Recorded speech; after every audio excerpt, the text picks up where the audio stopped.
excité, ça prend pas la serre. Gros, je vois tout comme Fico. Chez qui, bon bah ça y est, c'est samedi, premier jour du week-end. J'espère que t'as passé une bonne semaine, t'as passé une bonne journée et on commence directement l'actualité. Bah l'équipe, pour recommencer cette petite actualité du samedi, on va parler de Sams. Car en fait, il y a Sams qui a avoué qu'en fait c'était un prank depuis le début. Le délire de l'or. Sauf qu'en fait, il est revenu sur la Rolex qu'il a offert à Ousmane Dembélé. Et d'après lui, ça serait vrai en fait. Il a vraiment offert la Rolex pour justement lancer son prank. On peut voir qu'il a écrit: il me fallait un prétexte marketing pour cette expérience sociale. J'ai offert une Rolex à Ousmane Dembélé. Et ça, il l'a avoué en vidéo juste après.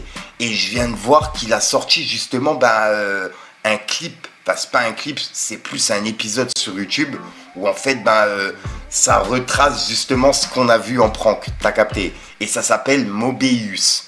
Et il y a un clip qui est disponible en plus de ça sur YouTube. Et ça annonce la sortie de son prochain projet. Donc voilà. Donc en fait, c'était un coup de marketing pour justement annoncer son projet. Dites-moi dans les commentaires ce que vous en pensez.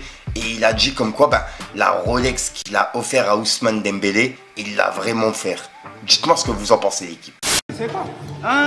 Mais non, je peux pas le mettre dans la confidence. Mais tu sais, Dembélé, moi, carrément, jusqu'à je voulais pas qu'il me follow. C'est fait exprès, ça. Et en fait, il m'a follow après. Pour que les gens ils disent vraiment, il follow même pas. Regarde ce sorcier. Ah, il veut prouver. Parce que c'était dans mon personnage que je jouais dans la vraie vie. Le mec qui a pété les plombs et qui veut prouver et qui part en couille. C'est pour ça que je suis allé surenchère en surenchère. Tout, Sierra Leone, le pétage, tout, etc. Les gens sont tombés dedans. Et c'est là où après, en fait, j'ai sorti le projet. Ils vont voir qu'en fait, ils ont été pris pour des cons. En fait, c'est une expérience sociale. C'est là où j'ai vu vraiment comment les gens ils sont cons. C'est fort. Il a fait du roleplay. Ah, mais c'est j'applaudis. Parce que. Ah ouais. Et on a sauté dedans de fou. Parce qu'en fait, aujourd'hui, comme je disais, en fait, si tu veux, t'as vu, ça peut-être j'avais sorti pas mal de films, etc. Je voulais revenir en musique. Mais le problème, c'est qu'aujourd'hui, tu sors quoi? Un teaser, un premier single, les gens ils s'en battent les mains. T'as capté ou pas? Et ce qui est relou, en fait, ce que je dis en gros, même dans le court-métrage et dans le truc, c'est que aujourd'hui, quand tu sors un projet artistique, les gens ils ne calculent plus l'artistique, ils calculent que le gossip ou qui a la plus grosse voiture ou qui monte son fiac, etc. Ça veut dire que moi, je suis rentré dans leur jeu. En fait, on joue le personnage le plus médiocre possible qui rentre dans une sauce où le mec qui part en déchéance, le downfall d'un artiste, regarde, il veut prouver, il est à terre, pour que les gens, en fait, ils mettent l'œil dessus. Moi, je continue à prouver, je monte des trucs de fou, les gens, ils regardent, le pétage, ils y ont cru, et je les amène à regarder un projet artistique. Franchement, j'étais... Ah ouais, technique tout, bien calculé, tout bien. Ils doivent être... Ça sort là, le court-métrage, il est sorti sur YouTube, là, il est actuellement sur YouTube, et là, il y a le projet qui sont au courant. Ils sont au courant, comment ça s'appelle un peu? Ça s'appelle Mobius. Mobius? Ouais. Voilà, les gars, Mobius sur YouTube. Projet Mobius. Voilà, même ça, c'est faux. Ça, c'est faux, ça. Tu sais ça qu'on a tourné, ça? Ça, j'ai tourné en février, ma gueule. Tu l'as tourné avant qu'on gagne? Ça, t'as vu ça, là? La photo, là, ça, c'est en février. Le court-métrage, il a été tourné. Ensuite, on va aller voir du côté de Damso, car il y a Damso qui a passé un message à la jeunesse congolaise. Et c'est un long message. On peut voir qu'il a écrit: j'invite la jeunesse congolaise à devenir une jeunesse incorruptible. Ne reproduisons pas les erreurs de nos aînés. Je sais que beaucoup d'entre vous vivent dans des conditions déplorables. Et forcément, la corruption devient un mode de vie pour survivre. Cependant, la plus grande richesse d'un peuple est avant tout son peuple. Nous avons toutes les richesses du monde dans notre sol. Mais nos cœurs sont divisés. Et tant que nous resterons divisés, tant que nous nous vendrons les uns les autres pour quelques billets et quelques promesses vides, nous continuerons à marcher sur l'or les pieds nus. Et ce pays ne changera pas par magie, il changera par nous, par notre capacité à dire non. Non à la facilité, non à la trahison, non à la peur. Et surtout, non à l'idée que nous pouvons rien faire. Être incorruptible, ce n'est pas être parfait, c'est choisir chaque jour de rester digne, même quand tout pousse à l'inverse. C'est regarder son frère et sa sœur avec respect, pas comme un ennemi. C'est construire ensemble un futur où être honnête ne serait plus un sacrifice, mais une norme. Et voilà. Et c'est le message qu'il tenait à faire passer sur ses réseaux. Et je voulais vous le lire et avoir vos avis, l'équipe. Ensuite, là, il y a la suite de l'affaire entre Aquabeb et Chebet. Je rappelle que Aquabeb, il réclamait une somme d'argent à Chebet. Et que Chebet, il lui avait pas répondu, tu vois. Et là, il y a Aquabeb qui a été en bas de chez Chebet. Et il a écrit: et Chebet, rends mes sous. Vite, vite, vite, vite. Je suis toujours en bas de chez Maria, dans le 17e, en direct de Snapchat. Je filme tout. Pendant des années, sous contrainte, intimidation Et violence, tu me raquettais avec mon ancien agent. Je suis en bas de chez ta daronne, je veux mes sous.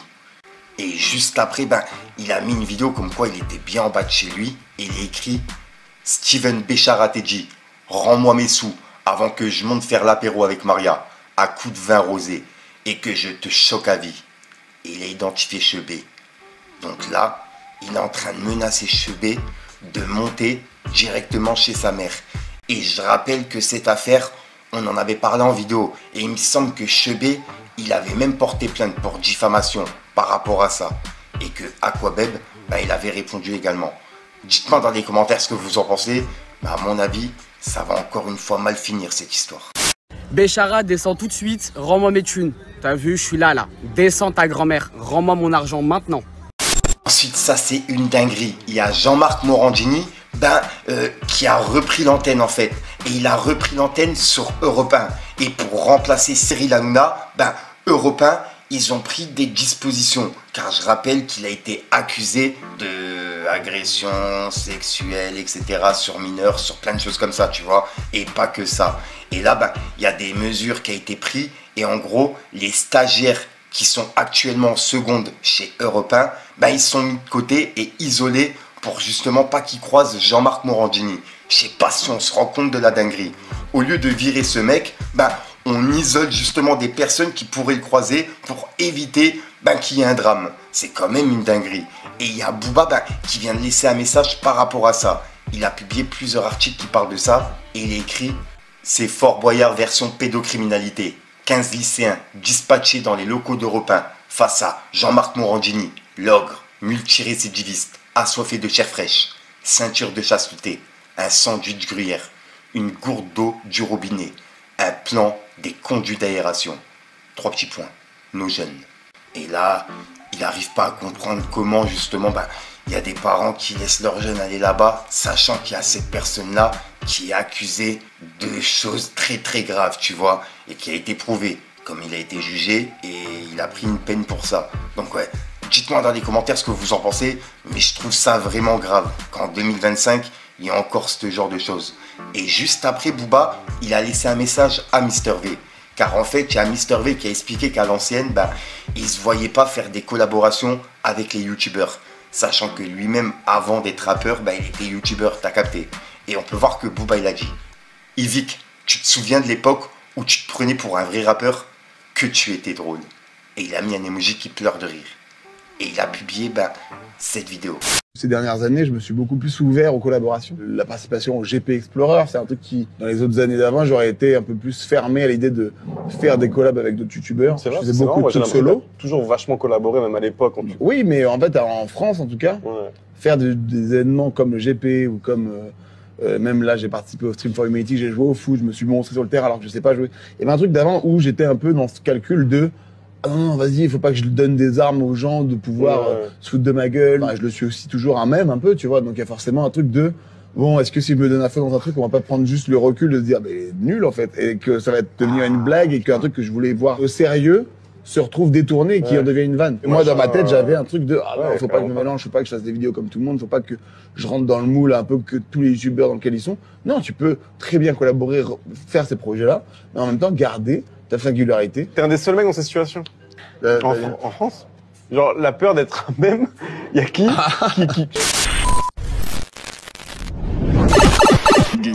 Voilà, donc voilà l'équipe, comme d'hab, n'hésite pas à mettre un petit pouce bleu pour soutenir le référencement et à me dire ce que t'en penses dans les commentaires. Et comme d'hab, si t'as pas envie de mettre dans les commentaires, tu mets un 1, 2, 1, 3 et puis voilà, c'est juste pour référencement. Puis sinon, c'est une outro que tu vas retrouver en fin de vidéo dans plusieurs vidéos. Comme d'habitude, si jamais t'as de l'actualité, n'hésite pas à me contacter directement en privé ou alors dans les commentaires, tu me dis l'actualité ou tu me contactes en privé, comme ça je pourrai en parler en vidéo. Sur Snapchat, Instagram, TikTok, ce que tu veux. Sinon, j'arrête de te rendre fou, je te dis à soir pour une même prochaine vidéo et une nouvelle exclue. Je me mets comme ça, c'est parce qu'en fait ma caméra elle est petite. Il faut que je remonte le trépied encore plus haut, tu vois. Je suis pas grand, je suis vraiment petit de base, mais le trépied il est pas assez grand. Ouais, je suis plus grand que le trépied, ça me rassure quand même. Enfin bref, il a ma taille quand même. Peace, ok.